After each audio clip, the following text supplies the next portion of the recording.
Hello friends, DG education online platform पर आपका हार्दिक स्वागत है। जैसा कि आपको पता ही होगा, हम राजस्थान के भौतिक प्रदेश पढ़ रहे थे, जिसमें हमने मरुस्थल पढ़ लिया था। अरावली काफ़ी हो गई थी और आगे अब थोड़े बहुत करने वाले हैं, जो अपने एग्ज़ाम की दृष्टि से बहुत महत्वपूर्ण है। हमने कल क्या पढ़ा उसका हम क्विक रिवीजन करेंगे और मैं भी आपसे आशा करता हूं कि जो कल हमने चोटियाँ पढ़ी थी वो 5 तो आपने मीटर में एग्जैक्ट याद कर ली होगी। बाकी तो आपको सीक्वेंस वाइज याद होगी तो भी अपना काम चल जाएगा, क्यों हमें तो एग्ज़ाम निकालना है कैसे भी करके। बाकी वाली मीटर इतने याद नहीं हो तो भी इतनी लोड लेने की ज़रूरत नहीं है। यूँ सोचो कि इतने सारे हम कब याद करेंगे, तो वो तो लोड लेने की कोई बात नहीं है। आप सिर्फ ट्रिक याद कर लो, ट्रिक, और जो लोकेशन कहीं पूछ ले तो वो लोकेशन भी ज़रूर याद कर लेना। आप 4-5 बार पढ़ोगे तो ऑटोमेटिक याद हो जाएगा। सोते टाइम और सुबह उठते टाइम आपको आराम से देखो, उस जो चोट लिखी है आराम से देखो, याद करने की ज़रूरत नहीं है। ऑटोमेटिक एक दिन आपको ऐसे समझ में आएगा मैंने याद की नहीं, याद हो गई। ऐसे आप रेगुलर 10 दिन करो, ऑटोमेटिक आपको ये चीज़ें याद हो जाएगी।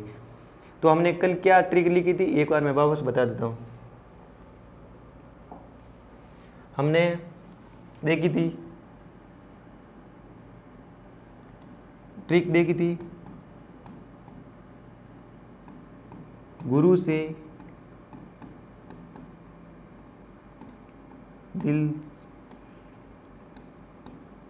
दिल से जरा आस। ये हमने चोटियाँ देखी थी। ये चोटियाँ आपको एग्जैक्ट याद होनी चाहिए। इसके आगे जो मीटर है वो भी लिखा, जिसकी हाइट है ना वो मीटर में, वो भी आपको एग्जैक्ट याद होनी चाहिए। हाइट 5 बड़ी चोटी होगी तो याद होगी तो एग्जैक्ट पूछ सकते हैं। बाकी सारी इतनी सारी है, किस में से पूछेंगे। फिर हम देखते हैं आगे, अपनी ट्रिक को लेके चलते हैं। गुरु से दिल से जरास। फिर अपने 3 पुरुष आए थे,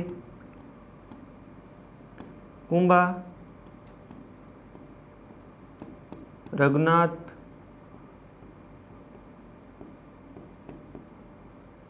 ऋषिका, सज्जन मोर। मोर या गाय या टोडगढ़।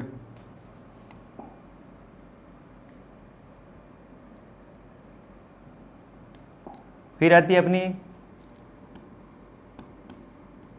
खो में 7 को अलग अलग लिखना है। खो में 7 बोली, रोज बोले। लास्ट वाला बोले साइलेंट रहेगा। ये अपने ऐसे याद किया था। आपको ये क्रम अगर ऐसे पूछ ले सीक्वेंस भाई, बीच में से उठा, गुरु शुक्र तो हमें याद ही होती है, फिर बीच में से ऐसे जरगा पूछ ले, फिर ऐसे बिलाली पूछ ले, और फिर अपनी सायरा पूछ ले। ऐसे हमें ट्रिक से याद होगी तो पता चल जाएगा। पहले आएगी जरगा, फिर आएगी सायरा, फिर आएगी बिलाली। ऐसा कोई 4-5 दी हुई ऑप्शन में हो और ये हमें ट्रिक याद हो तो ऑटोमेटिक आंसर अपना निकल जाएगा। ऐसे निकाल दिया। फिर कोई बीच में से ऐसे उल्टा क्रम पूछ ले, या अवरोही क्रम, ये आरोही क्रम में पूछ ले, तो ऐसे कैसे, फिर ये उल्टा, फिर आएगी बिलाली पहले, घटते क्रम बढ़ते क्रम में पूछ ले तो बिलाली, फिर आपकी सायरा, फिर आती है जरगा, और आगे ऐसे शेर भी दिया हो तो शेर।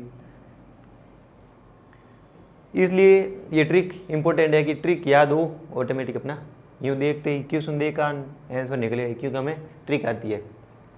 फिर अपना नेक्स्ट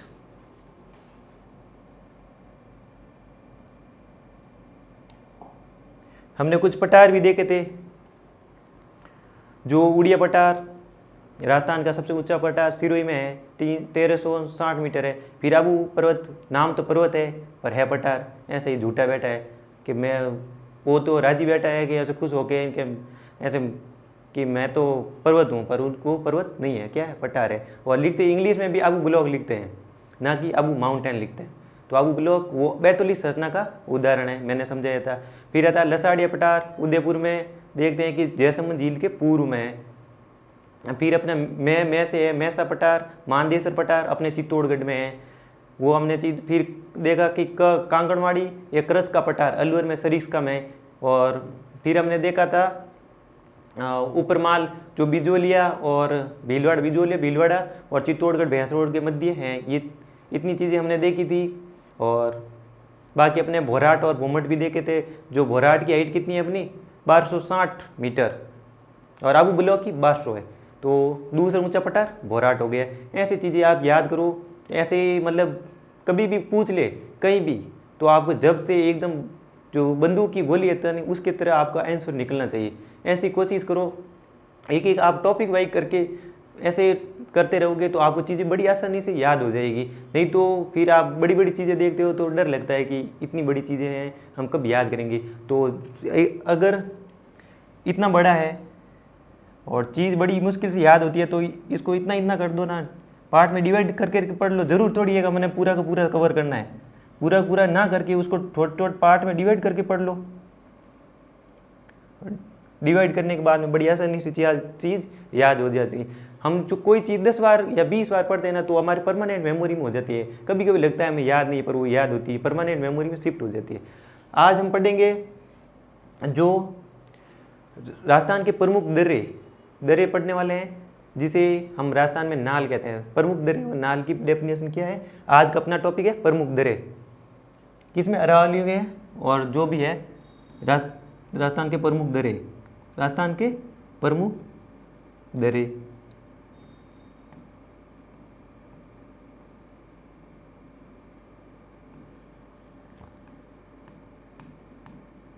दर्रे हम राजस्थान वाले इसको नाल बोलते हैं।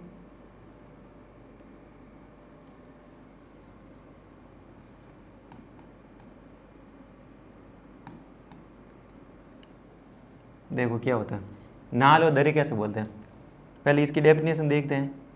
कहते क्या है, कहते किसे हैं, ये पर्वत है, सॉरी पहाड़ है, थोड़ा कम नीचे बन गया, थोड़ा हाइट में बनाता हूँ। ये मान लो पहाड़ है, इसके बीच वाला ये तंग रास्ता या संकरा रास्ता, ये बीच वाला है ना,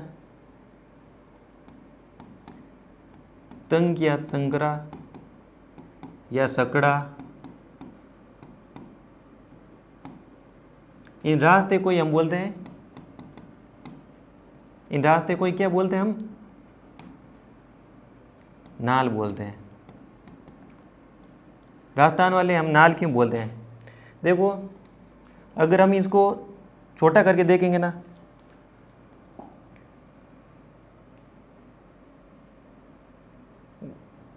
ये मैंने थोड़ा बड़ा बनाया, देखो ये ऐसे देखते हैं तो ये वाली आकृति ऐसे बनती है। देखो ये वाली आकृति ऐसे बनती है, तो ये ऐसे यू आकार की बनती है। देखो ये क्या होती है, ये अपने घोड़े की है ना, घोड़े के जो जब घोड़ा चलता है टक टक की आवाज़, उसके नीचे लो की एक लगी होती है ऐसी, जिसे हम खुरताल भी बोलते हैं। उसी के आधार पर कि ये देखने पे घोड़े के नाल के आकार के समय दिखाई देती है, जो खुरताल होती है, जिसे बोलते हैं अलग अलग जगह पे अलग अलग बोलते हैं। इसी आधार पर इसको नाम दिया गया नाल। देखो वापस डेफिनेशन बताता हूँ, प्रमुख दर्रे क्या है, पहाड़ियों के बीच तंग रास्ता है जो एक स्थान से दूसरे स्थान, इधर वाला स्थान अलग और उधर वाला स्थान अलग को एक दूसरे से कनेक्ट करने वाले हैं, उसे बोलते हैं हम दर्रे बोलते हैं। दर्रे या नाल अलग अलग जगह पे और कहीं पे भी ला भी बोलते हैं। इसी अकॉर्डिंग फिर हम देखते हैं, ये अपनी होगी डेफिनेशन, अभी आपको समझना है तो आप ध्यान दीजिए, समझिए। देखो अगर हम इंडिया के अकॉर्डिंग देखते हैं,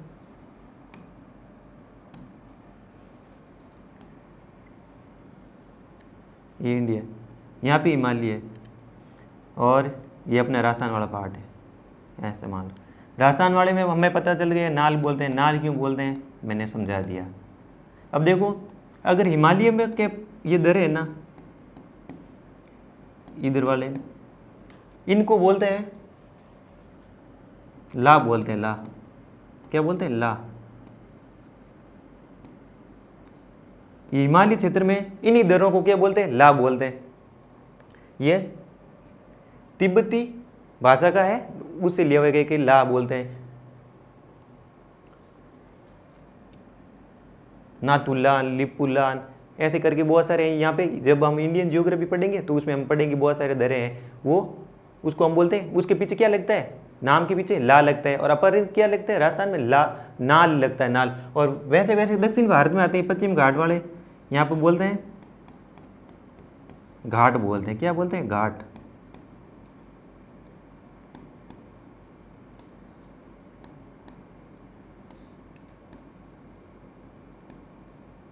घाट बोलते हैं। पाल, यहाँ पे आते हैं पाल घाट, थाल घाट, बोर घाट, ये चीज़ें अलग। देखो घाट दक्षिण भारत में घाट बोलते हैं दर्रे को, और नाल राजस्थान में, और यहाँ पे हिमालय वाले क्षेत्र को ला बोलते हैं।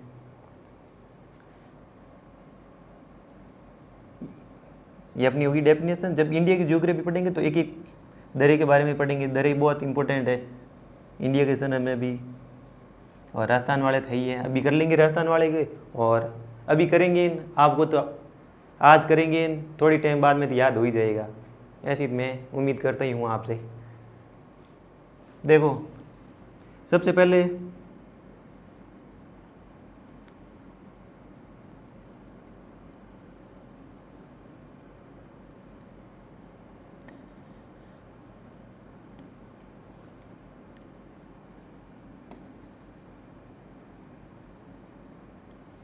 पहले देखेंगे हम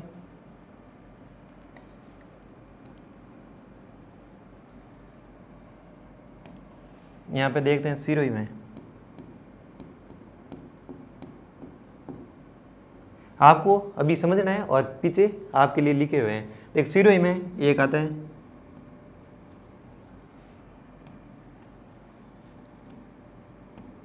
पीपली नाल।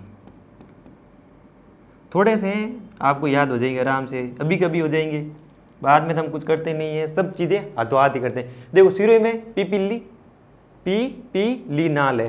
फिर आता है अपना देखो उदयपुर, ये कौन सा आ गया? उदयपुर। उदयपुर में वाले अभी याद करते हैं। देखो सिरोही वाले याद हो गया, पीपली नाल, और अभी उदयपुर वाला देखो, उदयपुर वाला डेबर नाल, ये डेबर नाल, ये एक हो गया, याद हो गया डेबर नाल कहाँ पे? उदयपुर में। फिर आता है केवड़ा नाल,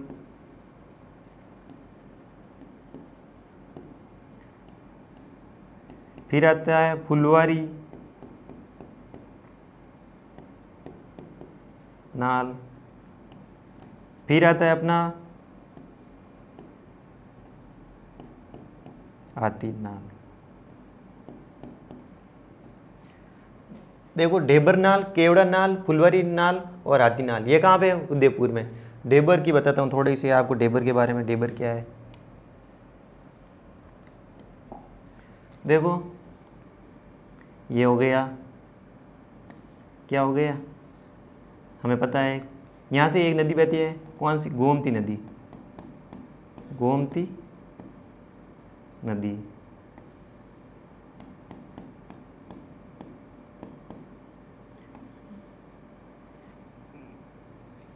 गोमती नदी बहती है यहाँ से, जो आती है जयसमंद में। यहाँ पे झील बनी हुई, ये एक वो है क्या है? दर्रा है, पास है, यहाँ से बहती है गोमती। और गोमती नदी आती है डेबर पास में, ये डेबर पास है, डेबर पास में से आती है, यहाँ से आती है, और यहाँ पे एक झील का निर्माण करती है। यहाँ पे क्या है? एक झील का निर्माण करती है। ये झील है जयसमंद झील, जयसमंद झील। इसी कारण इस जयसमंद झील को हम डेबर झील भी कहते हैं। जयसमंद झील का दूसरा नाम क्या है? डेबर झील। यानी जयसमंद के, कल हम देखा कि जयसमंद के पूर्व में एक पठार है जिसे हम लसाड़िया पठार कहा जाता है। देखो इसलिए जयसमंद का झील को एक और नाम से भी देखते हैं, डेबर झील भी कहते हैं। और डेबर नाल कहाँ पे है? उदयपुर में। याद करो, देखो डेबर, केवड़ा, फुलवारी, हाथी, ये साथ में पढ़ो, डेबर, केवड़ा, फुलवारी और हाथी। फुलवारी, नाल। फिर आते हैं अब इधर,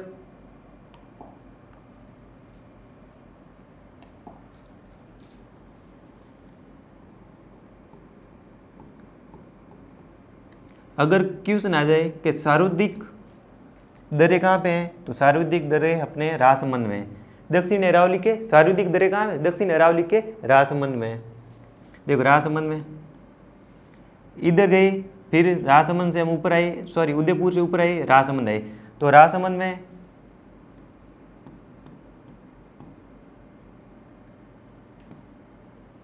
देखो डेबर से केवड़ा और फुलवारी, हाथीनाल, हाथी यहाँ पे आया, फिर हाथी यहाँ पे आके हाथी के साथ है हाथी गुड़ा नाल। आपको कहानी के फॉर्मेट भी याद करने की कोशिश करो। हाथी गुड़ा नाल, फिर आती कमली या खामली घाट, सही नाम इसका खामली घाट, खामली घाट। फिर अपने आता है नेक्स्ट, साथ साथ याद हो रहा होगा, फिर आती है हमारा गोरम घाट। देखो अपने तो घाट आते ही नहीं है, खामली नाल या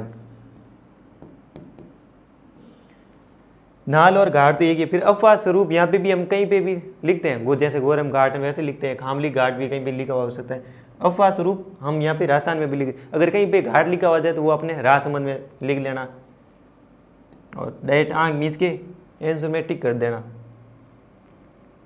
फिर आगे अपना गोरम घाट,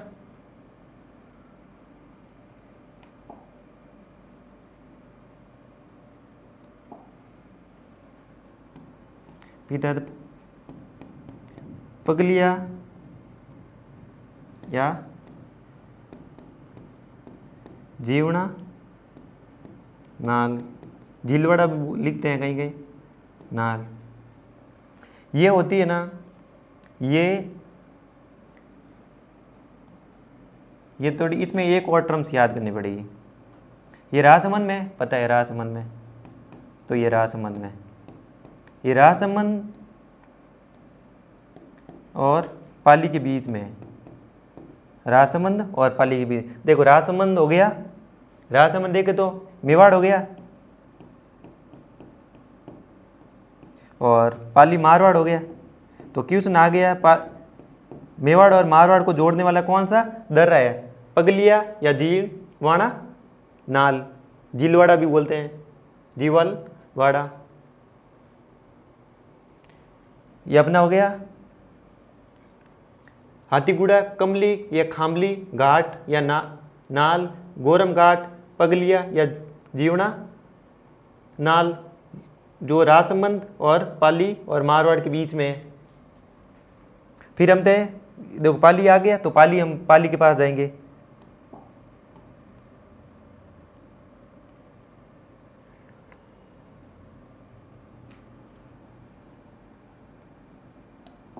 आते हैं पाली। पहले कहाँ गए थे? पहले गए थे सिरोही, सिरोही में पीपली नाल, सिरोही के बाद में उदयपुर, उदयपुर के बाद में हम राजसमंद, राजसमंद में याद कर लिए अपने तो इतनी है राजस्थान में जो इम्पोर्टेंट है 10-15 ही है। अब आते पाली, एक सोमेश्वर,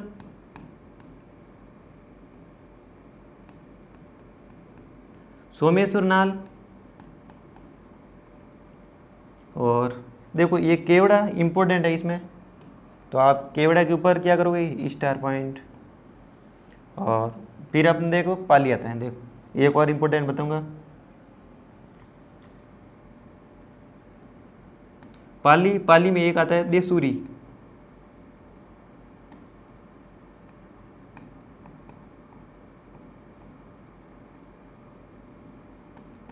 देसूरी नाल, कौन सी सूरी? देसूरी नाल। कहाँ पे है? पाली में।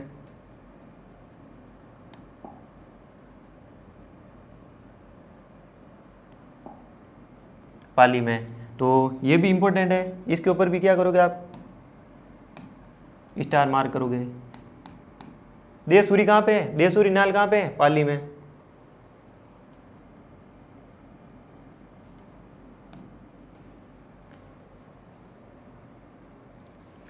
फिर आते हैं यहाँ पे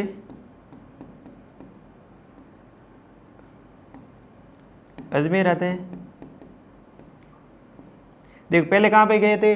सिरोही। सिरोही के बाद में उदयपुर। उदयपुर के बाद में राजसमंद। राजसमंद के बाद में पाली। तो पाली और राजसमंद को कनेक्ट करने वाला पगलिया। पगलिया पैर पैर से गए और कनेक्ट हो गए किससे? पाली से। फिर आता है देखो यहाँ पे, फिर जाएंगे हम अजमेर। यहाँ पे है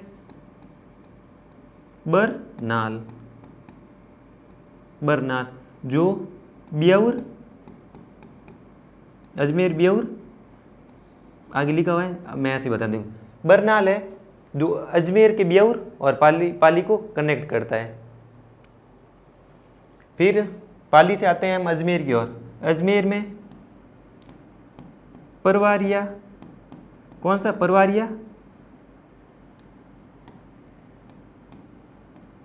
और सूरा। देखो सूरी तो है पाली में और सूरा है अपना अजमेर में।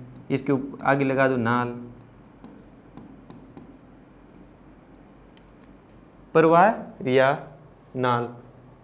परवारिया से मेरे को याद आता है, कभी कभी ऐसे सुनने को मिलता है कि हमारे मारवाड़ साइड में ऐसे बोलते हैं कि फलान जी के लड़को परवार गो, मतलब बिगड़ गया। तो उसे भी आप कनेक्ट कर सकते हैं। कहाँ पे? परवारिया, अजमेर में। और सूरा कहाँ पे? सूरा भी यहीं पे अजमेर में। और देसूरी, सूरी है वो पाली में। और बरनाल है जो अजमेर और पाली को कनेक्ट करता है। सोमेश्वर नाल, पीपली और पीपली, डेबर, डेबरनाल और केवड़ा नाल। केवड़ा नाल, फुलवारी नाल और हाथी नाल। हाथी कहाँ पे? गुड़ा। राजसमंद में गुड़ा। जब क्या कमली और खामली घाट था और वहाँ पे क्या वो गाई गोरम घाट। फिर आई पगलिया, वहाँ पगलिया लेके कहाँ गए? पाली। पाली में हो गया। ये अपने थे इतने से दरे।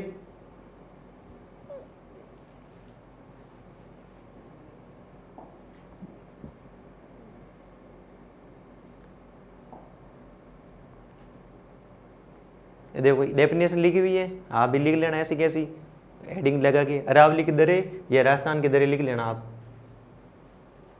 पर्वतों के मध्य नीचा एवं तंग रास्ता जिसे नाल कहा जाता है। आप ऐसा भी ऐड कर सकते हो जो दो स्थानों को एक स्थान से दूसरे स्थान में कनेक्ट करता है, उसे बोलते हैं दरे बोलते हैं जी।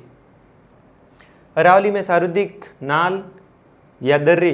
दक्षिण अरावली, अब नाल याद आती सीधे आने चाहिए दरे माइंड में, क्योंकि हम यहाँ पे बोलते हैं नाल।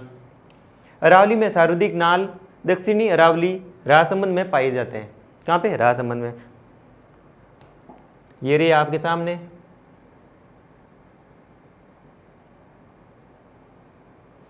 प्रमुख ये आप लिख लो और आप अपने डायग्राम फॉर्म में भी बना सकते हो। डायग्राम फॉर्म में बनाओगे तो अच्छे से याद हो जाएगा।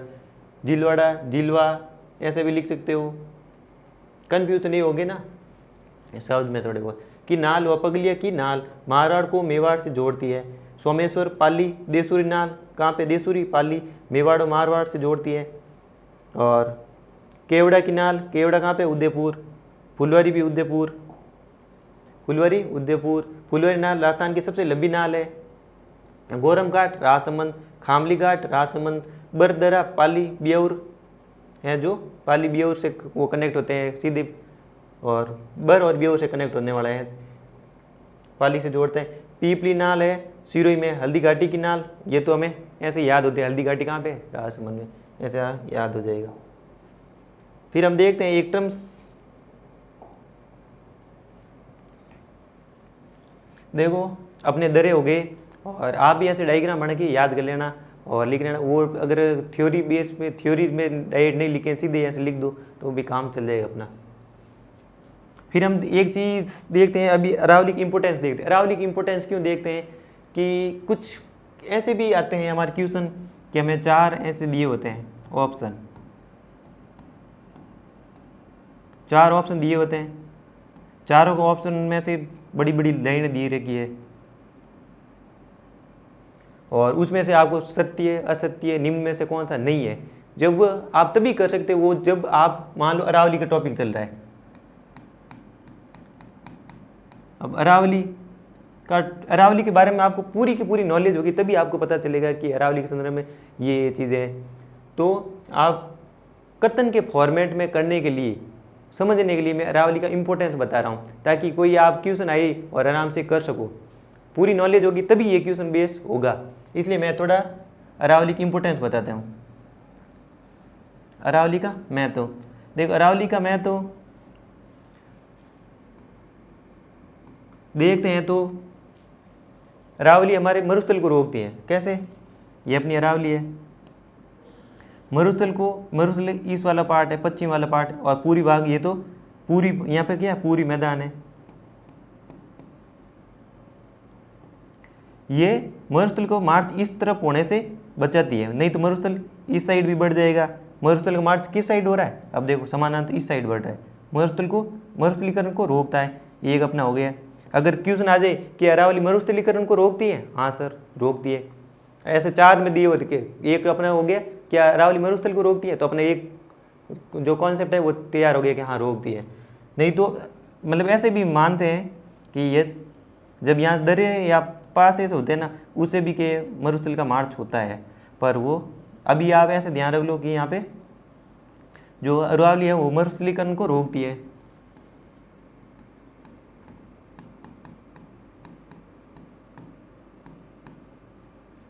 रोकती है या नियंत्रित करती है।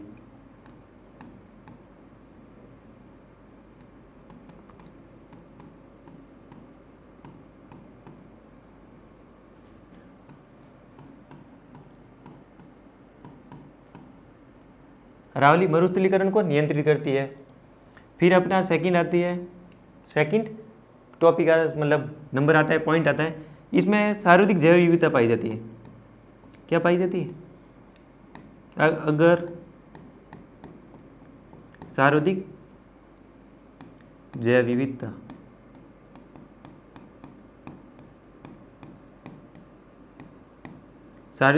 पाई जाती है। क्यों? यहाँ पे सार्वधिक वनस्पति पाई जाती है।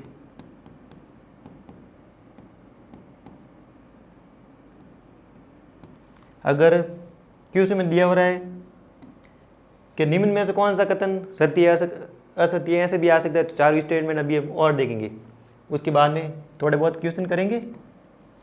फिर अपना नेक्स्ट आता है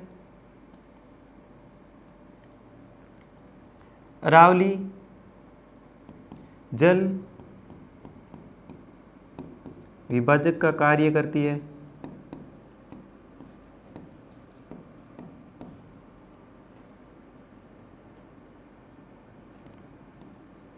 कैसे करती है बताओ? देखो ये अरावली है, अरावली के उस अगर यहाँ से कोई नदी का उद्गम होता है तो अरावली की उस साइड अरब सागर, और अरावली के इस साइड में बहने वाली नदियाँ बंगाल की खाड़ी में जाते हैं, नदियाँ जाती है। तो ये 2 पार्ट में डिवाइड कर दिए ना, एक अरब सागर वाला पार्ट, अफवाह तंत्र को भी 2 पार्ट में बोल दिया, नदियों के अफवाह तंत्र को 2 पार्ट में डिवाइड, अरब सागर में जाने वाली नदियाँ और बंगाल की खाड़ी वादियाँ में आने वाली नदियाँ। तो जल विभाजक का भी कार्य करती है। फिर हम नेक्स्ट देखते हैं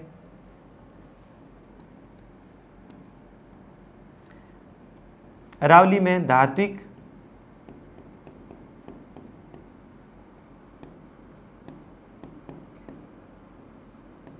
खनिज पाए जाते हैं। धात्विक खनिज पाए जाते हैं क्योंकि इसका निर्माण किस हुआ है? धारवाड़ क्रम की चट्टानों से।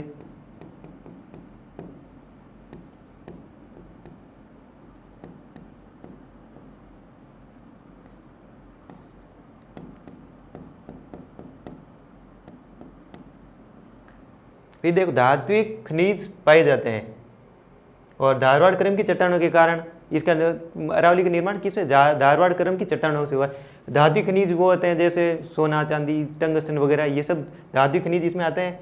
इसमें धातु खनिज अधिक पाए जाते हैं। अब 4 ये अपने स्टेटमेंट हो गए। अब क्वेश्चन आ गया क्या निम्न में से कौन सा सत्य है कौन सा असत्य है। तो यहाँ पे क्या अरावली जल विभाजन का कार्य नहीं करती है, यहाँ पे ऐसा आ गया नहीं करती है, ऐसा लिखा हो गया कि नहीं करती है। तो हमने पीछे पढ़ी है कि करती है, तो हम क्या बोलेंगे कि ये कथन गलत है। तो ये अपने आंसर आ गए, इसलिए मैं इंपोर्टेंस करवाना चाहता हूँ।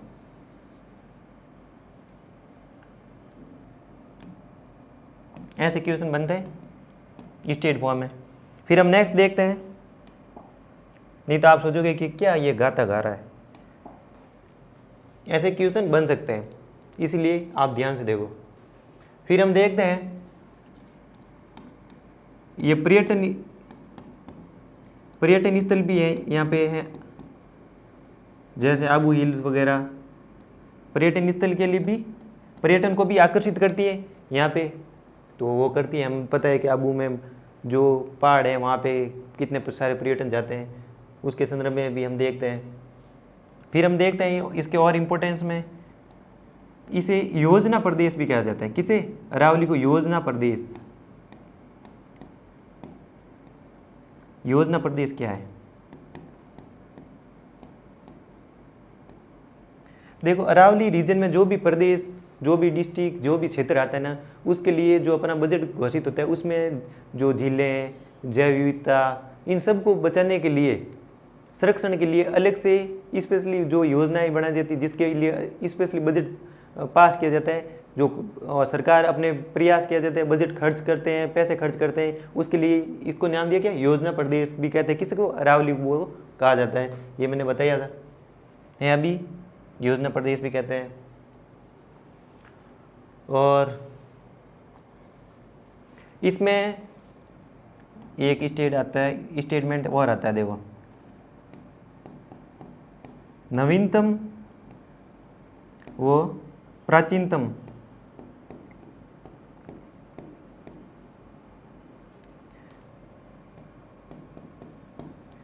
नगरीय